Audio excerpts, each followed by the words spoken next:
भगवान विष्णु की पहली कथा। एक बार भृगु ऋषि ने जानना चाहा कि ब्रह्मा, विष्णु और महेश में कौन सबसे श्रेष्ठ है। वह बारी बारी से सबके पास गए। ब्रह्मा और महेश ने भृगु को पहचाना तक नहीं आदर किया। इसके बाद भृगु विष्णु के यहाँ गए। विष्णु भगवान विश्राम कर रहे थे और माता लक्ष्मी उनके पैर दबा रही थी। भृगु ने पहुंचते ही न कुछ कहा न सुना और भगवान विष्णु की छाती पर पैर से प्रहार कर दिया। लक्ष्मी जी यह सब देखकर चकित रह गई, किंतु विष्णु भगवान ने भृगु का पैर पकड़कर विनीत भाव से कहा, मुनिवर, आपके कोमल पैर में चोट लगी होगी, इसके लिए क्षमा करें। लक्ष्मी जी को भगवान विष्णु की इस विनम्रता पर बड़ा क्रोध आया। वह भगवान विष्णु से नाराज होकर भूलोक में आ गई तथा कोल्हापुर में रहने लगी। लक्ष्मी जी के चले जाने से विष्णु भगवान को लगा कि उनका श्री और वैभव ही नष्ट हो गया और उनका मन बड़ा अशांत रहने लगा। लक्ष्मी जी को ढूंढने के लिए वह श्रीनिवास के नाम से भूलोक आए। घूमते घुमाते वेंकटचल पर्वत क्षेत्र में बकुलामाई के आश्रम में पहुंचे। बकुलामाई ने उनकी बड़ी आवाभगत की, उन्हें आश्रम में ही रहने को कहा। एक दिन जंगल में एक मतवाला हाथी आ गया। आश्रमवासी डरकर इधर उधर भागने लगे। श्रीनिवास ने यह देखा तो धनुष बाण लेकर हाथी का पीछा किया। हाथी डरकर भागा और घने जंगल में अदृश्य हो गया। श्रीनिवास उसका पीछा करते करते थक गए थे। वह एक सरोवर के किनारे वृक्ष की छाया में लेट गए और उन्हें हल्की सी झपकी आ गई। थोड़ी देर में शोर सुनकर वह जागे तो देखा कि 4-6 युवतियां उन्हें घेरे खड़ी है।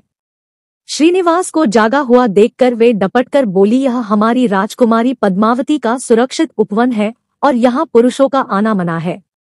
तुम यहाँ कैसे और क्यों आए हो? श्रीनिवास कुछ जवाब दे इससे पहले ही उनकी दृष्टि वृक्ष की ओर से झांकती राजकुमारी की ओर गई। श्रीनिवास पद्मावती को एकटक देखते रह गए। थोड़ा संयत होकर कहा, देवियों, मुझे पता नहीं था, मैं शिकार का पीछा करता हुआ यहाँ आया था। थक जाने पर मुझे नींद आ गई, इसलिए क्षमा करें। श्रीनिवास आश्रम में तो लौट आए किंतु बड़े उदास रहने लगे। एक दिन बकुलामाई ने बड़े प्यार से उनकी उदासी का कारण पूछा तो श्रीनिवास ने पद्मावती से भेंट होने की सारी कहानी कह सुनाई। फिर कहा, उसके बिना मैं नहीं रह सकता। बकुलामाई बोली, ऐसा सपना मत देखो। कहा, वह प्रतापी चोल नरेश आकाशराज की बेटी और कहा तुम आश्रम में पलने वाले एक कुल गोत्रहीन युवक। श्रीनिवास बोले, माँ, एक उपाय है, तुम मेरा साथ दो तो सब संभव है। बकुलामाई ने श्रीनिवास का सच्चा प्यार देखकर हाँ कर दी। श्रीनिवास ज्योतिष जानने वाली औरत का वेश बनाकर राजा आकाश की राजधानी नारायणपुर पहुंचे। उसकी चर्चा सुन पद्मावती ने भी उस औरत को महल बुलाकर अपना हाथ दिखाया। राजकुमारी के हस्त रेखा देखकर वह बोली, राजकुमारी, कुछ दिन पहले तुम्हारी भेंट तुम्हारे सुरक्षित उद्यान में किसी युवक से हुई थी। तुम दोनों की दृष्टि मिली थी। उसी युवक से तुम्हारी शादी का योग बनता है।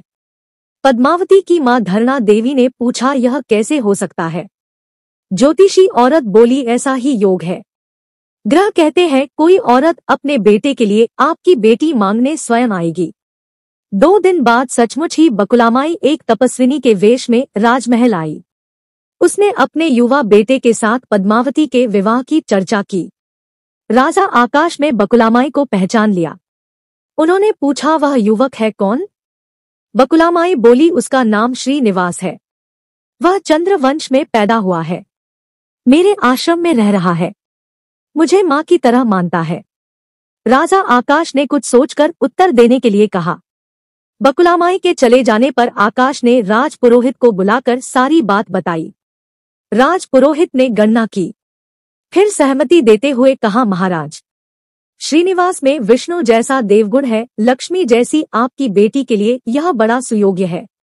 राजा आकाश ने तुरंत बकुलामाई के यहाँ अपनी स्वीकृति के साथ विवाह की लग्न पत्रिका भेज दी। बकुलामाई ने सुना तो वह चिंतित हो उठी। श्रीनिवास से बोली, बेटा, अब तक तो विवाह की ही चिंता थी, अब पैसे न होने की चिंता है। मैं वराह स्वामी के पास जाती हूँ, उनसे पूछती हूँ कि क्या किया जाए।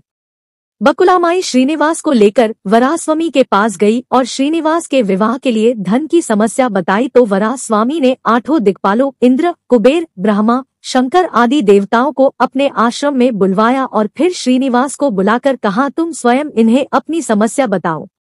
श्रीनिवास ने देवताओं से कहा, मैं चोल नरेश राजा आकाश की बेटी पद्मावती से विवाह करना चाहता हूँ।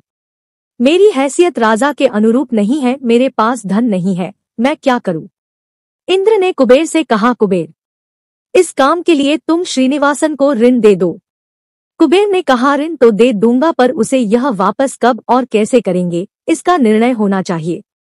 श्रीनिवास बोले, इसकी चिंता मत कीजिए, कलयुग के अंत तक मैं सब ऋण चुका दूंगा। कुबेर ने स्वीकार कर लिया। सब देवताओं की साक्षी में श्रीनिवास के ऋण पत्र लिख दिया। उस धन से श्रीनिवास और पद्मावती का विवाह बड़ी धूमधाम से हुआ। तभी नारद ने कोल्हापुर जाकर लक्ष्मी को बताया, विष्णु ने श्रीनिवास के रूप में पद्मावती से विवाह कर लिया है। दोनों वेंकटाचलम पर्वत पर रह रहे हैं। यह सुनकर लक्ष्मी जी को बड़ा दोहक हुआ। वह सीधे वेंकटाचलम पहुंची। विष्णु जी की सेवा में लगी पद्मावती को भला बुरा कहने लगी, श्रीनिवास, विष्णु रूप मेरे पति है, तूने इनके साथ विवाह क्यों किया। दोनों ने वाक युद्ध होने लगा तो श्रीनिवास को बड़ा दोहक हुआ। वे पीछे हटे और पत्थर की मूर्ति के रूप में बदल गए।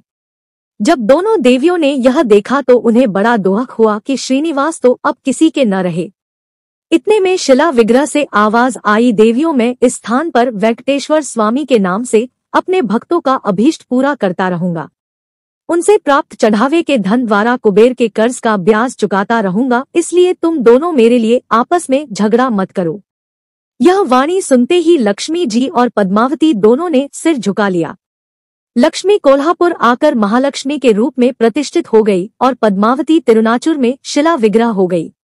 आज भी तिरुपति क्षेत्र में तिरुमला पहाड़ी पर भगवान वेंकटेश्वर स्वामी के दर्शन हेतु भक्तजनों से इसी भाव से शुल्क लिया जाता है। उनकी पूजा पुष्प मिष्टान आदि से न होकर धन द्रव्य से होती है। इसी धन से भगवान श्री कृष्ण वेंकटेश्वर स्वामी कुबेर का कर्ज चुका रहे हैं।